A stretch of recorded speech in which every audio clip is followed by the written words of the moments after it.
शिव पुराण के अनुसार सोमनाथ ज्योतिर्लिंग भगवान शिव का प्रथम ज्योतिर्लिंग है। यह मंदिर गुजरात राज्य के सौराष्ट्र क्षेत्र में स्थित है। ऐसी मान्यता है कि इस ज्योतिर्लिंग की स्थापना स्वयं चंद्रदेव ने की थी। पुराणों में सोमनाथ ज्योतिर्लिंग की स्थापना से संबंधित कथा इस प्रकार है। जब प्रजापति दक्ष ने अपनी सभी 27 पुत्रियों का विवाह चंद्रमा के साथ कर दिया तो वे बहुत प्रसन्न हुए।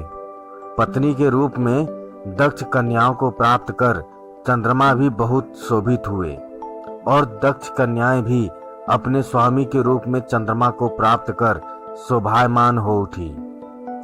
चंद्रमा की उन 27 पत्नियों में रोहिणी उन्हें सबसे ज्यादा प्रिय थी, जिसको वे विशेष रूप से आदर तथा प्रेम करते थे। उनका इतना प्रेम अन्य पत्नियों से नहीं था। चंद्रमा की अपनी तरफ उदासीनता और उपेक्षा को देखकर रोहिणी के अलावा बाकी दक्ष पुत्रियां बहुत दुखी हुई। वे सभी अपने पिता दक्ष की शरण में गईं और उनसे अपने कष्टों का वर्णन किया। अपनी पुत्रियों की व्यथा और चंद्रमा के दुर्व्यवहार को सुनकर दक्ष भी बड़े दुखी हुए। उन्होंने चंद्रमा से भेंट की और शांति पूर्वक कहा, कलानिधे, तुमने निर्मल व पवित्र कुल में जन्म लिया है, फिर भी तुम अपनी पत्नियों के साथ भेदभाव पूर्वक व्यवहार करते हो। तुम्हारे आश्रय में रहने वाली जितनी भी स्त्रियां हैं, उनके प्रति तुम्हारे मन में प्रेम कम और अधिक ऐसा सौतेला व्यवहार क्यों है? तुम किसी को अधिक प्यार करते हो और किसी को कम प्यार देते हो। ऐसा क्यों करते हो?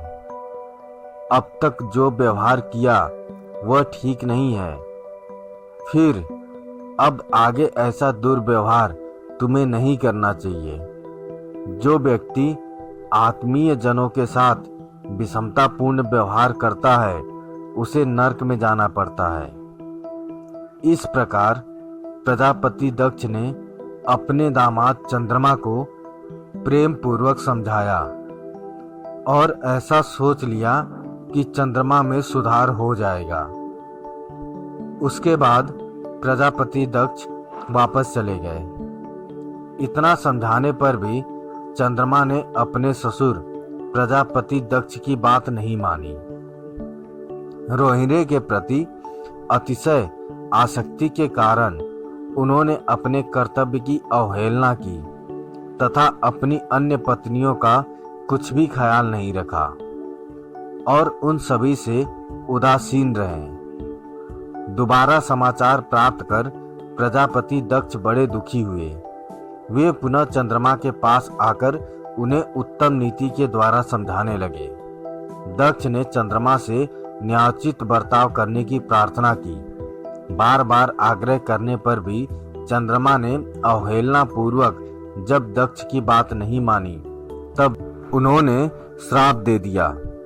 दक्ष ने कहा कि मेरे आग्रह करने पर भी तुमने मेरी अवज्ञा की है, इसलिए तुम्हें क्षय रोग हो जाए। दक्ष द्वारा श्राप देने के साथ ही क्षण भर में चंद्रमा क्षय रोग से ग्रसित हो गए। उनके क्षीण होते ही सर्वत्र हाहाकार मच गया। सभी देवगण तथा ऋषिगण भी चिंतित हो गए। परेशान चंद्रमा ने अपनी अस्वस्थता तथा उसके कारणों की सूचना इंद्र आदि देवताओं तथा ऋषियों को दी। उसके बाद उनकी सहायता के लिए इंद्र आदि देवता तथा वशिष्ठ आदि ऋषिगण ब्रह्मा जी की शरण में गए। ब्रह्मा जी ने उनसे कहा कि जो घटना हो गई है उसे तो भुगतना ही है, क्योंकि दक्ष के निश्चय को पलटा नहीं जा सकता।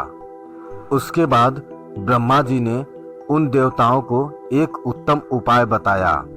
ब्रह्मा जी ने कहा कि चंद्रमा देवताओं के साथ कल्याणकारक शुभ प्रभास क्षेत्र में चले जाएं। वहां पर विधि पूर्वक शुभ मृत्युंजय मंत्र का अनुष्ठान करते हुए श्रद्धा पूर्वक भगवान शिव की आराधना करें। अपने सामने शिवलिंग की स्थापना करके प्रतिदिन कठिन तपस्या करें। इनकी आराधना और तपस्या से जब भगवान भोलेनाथ प्रसन्न हो जाएंगे तो वे इन्हें क्षय रोग से मुक्त कर देंगे। पितामह ब्रह्मा जी की आज्ञा को स्वीकार कर देवताओं और ऋषियों के संरक्षण में चंद्रमा देवमंडल सहित प्रभास क्षेत्र में पहुंच गए। वहां चंद्रदेव ने मृत्युंजय भगवान की अर्चना, वंदना और अनुष्ठान प्रारंभ किया। वे मृत्युंजय मंत्र का जप तथा भगवान शिव की उपासना में तल्लीन हो गए। ब्रह्मा की आज्ञा के अनुसार चंद्रमा ने 6 महीने तक निरंतर तपस्या की और वृषभ ध्वज का पूजन किया।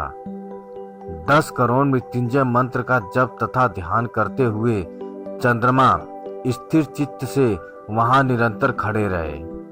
उनकी उत्कट तपस्या से भक्त वत्सल भगवान शंकर प्रसन्न हो गए। उन्होंने चंद्रमा से कहा, चंद्रदेव, तुम्हारा कल्याण हो। तुम जिसके लिए यह कठोर तप कर रहे हो उस अपनी अभिलाषा को बताओ। मैं तुम्हारी इच्छा के अनुसार तुम्हें उत्तम वर प्रदान करूंगा। चंद्रमा ने प्रार्थना करते हुए विनय पूर्वक कहा, देवेश्वर, आप मेरे सब अपराधों को क्षमा करें और मेरे शरीर के इस क्षय रोग को दूर कर दें। भगवान शिव ने कहा, चंद्रदेव, तुम्हारी कला प्रतिदिन एक पक्ष में क्षीण हुआ करेगी, जबकि दूसरे पक्ष में प्रतिदिन वह निरंतर बढ़ती रहेगी। इस प्रकार तुम स्वस्थ और लोक सम्मान के योग्य हो जाओगे। भगवान शिव का कृपा प्रसाद प्राप्त कर चंद्रदेव बहुत प्रसन्न हुए। उन्होंने भक्ति भावना पूर्वक शंकर की स्तुति की।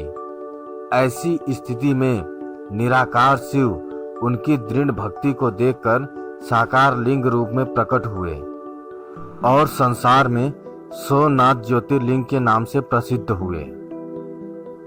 दोस्तों, सोमनाथ ज्योतिर्लिंग की यह कथा आपको कैसी लगी हमें कमेंट करके जरूर बताएं।